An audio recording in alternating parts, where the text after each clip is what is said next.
कृषी उत्पन्न बाजार समितीच्या माध्यमातून शेतकऱ्यांच्या हितासाठी ज्या गोष्टी सुरू केलेल्या आहेत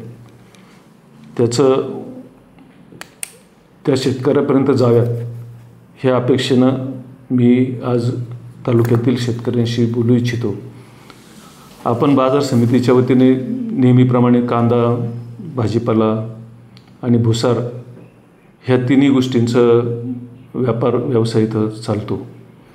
मागच्या आठवड्यामध्ये आपण जनावरांचा बाजार सुरू केला. त्यालाही अतिशय उदंड असा प्रतिसाद शेतकरी आणि व्यापाऱ्यांनी दिला. त्यामुळं मी त्या शेतकरी व्यापारी वर्गाचं अभिनंदन करतो, आभार मानतो की त्यांनी बाजार समितीवर विश्वास ठेवून ह्या गेल्या 2 वर्षामध्ये मोठ्या प्रमाणावर प्रतिसाद आम्हाला मिळतो आहे आणि त्यांच्या शेतीमालाला वाजवी दर कसा मिळेल, त्याच्या वजनात त्रुटी राहणार नाहीत, त्यांना वेळेवर पैसे मिळतील अशा प्रकारच्या सुविधा आपण ह्या बाजार समितीच्या वतीने केलेल्या आहेत. भविष्यामध्ये सुद्धा आपल्याला भाजीपाल्याच्या बाबतीमध्ये अकोले बाजार आवारामध्ये भाजीपाला विक्रीचा आपण व्यवसाय सुरू करतो आहे. थोड्या दिवसामध्ये दीपोळीच्या दरम्यान त्याचाही आपल्या शेतकऱ्यांना लाभ निश्चित होणार आहे. जनावरांच्या बाबतीत जर बोललं तर मागच्या आठवड्यामध्ये जी जनावरं बाजारामध्ये आली त्यात प्रामुख्यानं शेळी जातीचा मोठ्या प्रमाणावर सहभाग होता आणि आपल्याकडं शेळीचं उत्पादनसुद्धा मोठ्या प्रमाणावर आहे. भविष्यात गाय असेल, म्हैस असेल याविषयीसुद्धा आपल्याला बाजारामध्ये आणाव्यात असं शेतकऱ्यांना मी आवाहन करतो. त्याचबरोबर जसं आज समशेरपूर, कोतुळ, केळी-रुमणवाडी इथं भाजीपाला बाजार सुरू आहे, तसंच राजूर या ठिकाणीसुद्धा भुसारचा बाजार आणि बैल बाजार आपल्याला जनावरांचा बाजार सुरू करण्याचा मानस आहे. त्यासाठी सत्यनिकेतन संस्था आपल्याला मदत करायला तयार आहे. त्यांची काही जागा, कारण त्यांचाही सत्यनिकेतनचा मुख्य उद्देश त्या भागातील शेतकऱ्यांचा कुटुंबाचा विकास करणं, मग ते शैक्षणिकदृष्ट्या असेल, आर्थिकदृष्ट्या असेल, हा त्यांचा मुख्य उद्देश आहे. त्याचबरोबर बाजार समितीचाही तोच उद्देश आहे का शेतकऱ्याला शेतमालाला योग्य दर मिळाला पाहिजे. म्हणून माननीय देशमुख साहेबांनी त्यांच्या सचिवांशी चर्चा करून त्यांनी सकारात्मकता दर्शवली आणि तेही आपण थोड्याच दिवसामध्ये सुरू करत आहोत. तिथे बैल बाजार आणि भुसारचा बाजार लवकरात आपण सुरू करतो आहे. खरं तर आता दीपोळी तोंडावर आलेली आहे. सोयाबीन मागच्या वर्षापासून केंद्र शासनाने सोयाबीन खरेदी केंद्र राज्यामध्ये दिली, परंतु आपल्या तालुक्याला मागच्या वर्षी खरेदी केंद्र नसल्यामुळं शेतकऱ्यांची फार मोठ्या प्रमाणावर कुचंबना झाली.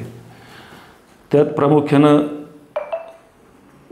खरेदी केंद्र सुरू करताना एकतर खरेदी विक्री संघ असेल किंवा नाफेडच्या वेगवेगळ्या एजन्सी, फार्मर प्रोड्युसर कंपन्या यांना प्राधान्य दिलं जातं. परंतु आपल्या तालुक्यामध्ये अशा कोणत्याही संस्था पुढं न आल्यामुळं बाजार समितीने चालू वर्षी आणि मागच्या वर्षी आपण प्रस्ताव सादर केला होता, परंतु मागच्या वर्षी आपल्याला परवानगी मिळाली नाही.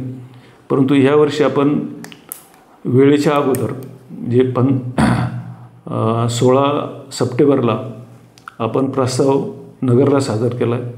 तो नगरचा प्रस्ताव नाफेडच्या कार्यालयामध्ये मुंबईला सुद्धा पोहोच झालेला आहे. कालच मी अधिकाऱ्यांशी याविषयी चर्चा केली, तर त्यांनी सांगितलं की अजून शासनाकडून आपल्याला कधी सुरू करायचं याबद्दलच्या गाईडलाईन नसल्यामुळं अद्याप कोणत्याही खरेदी केंद्राला परवानगी मिळालेली नाही. ज्यावेळी राज्यात परवानगी दिली जाईल त्यावेळी निश्चितच आपल्या या अर्जाचा विचार केला जाईल असं त्यांनी मला काल आश्वस्त केलेलं आहे. माझी शेतकऱ्यांना सोयाबीनच्या बाबतीमध्ये किंवा कोणताही शेतमाल जर असेल तर आपल्याला विनंती आहे एकतर आपण आता कांदा पीक असेल किंवा इतरही शेतीच्या अनुषंगानं किंवा समोर दीपावली आलेली आहे, त्यासाठी शेतकऱ्यांना पैशांची नितांत गरज आहे. त्यामुळं पिकलेला माल विकल्याशिवाय त्याला गत्यंतर नाही.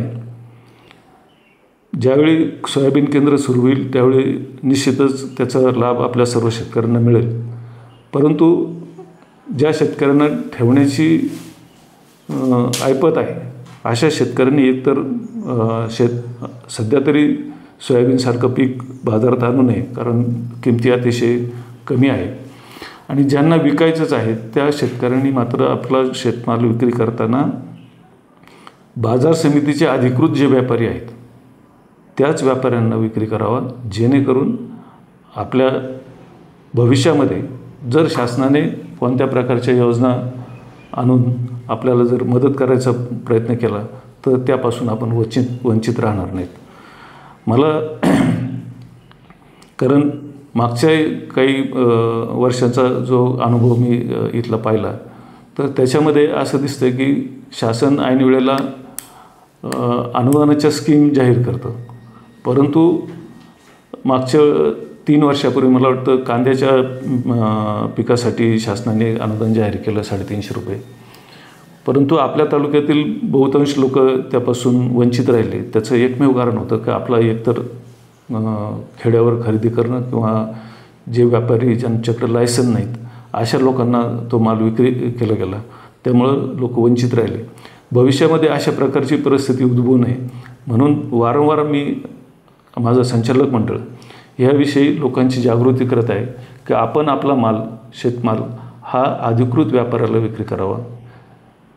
त्याच्या त्याचबरोबर शेतमालाचे पैसे जरी व्यापाऱ्याला आपण दिलं तर त्याने 48 तासाच्या आत जर आपल्या शेतमालाचे पैसे दिले नाही तर रीतसर तक्रार बाजार समितीकडे करावी, जेणेकरून आपलं रक्कम वसूल करणं आम्हाला शक्य होईल. ह्या सगळ्या गोष्टींचा विचार करून पुढं दीपावली आलेली आहे. दीपावलीच्या निमित्तानं शेतकऱ्यांना आश्वस्त करणं गरजेचं होतं, म्हणून आज हा आपल्यासमोर मी बोलतो आहे. आपण निश्चितच त्याचा लाभ घ्यावा. या निमित्तानं मी दीपावलीच्याही सर्व शेतकरी बांधवांना, व्यापारी बांधवांना, हमाल व्यापारी बांधवांना सर्वांनाच दीपावलीच्या शुभेच्छा देतो आणि थांबतो. जय हिंद, जय महाराष्ट्र.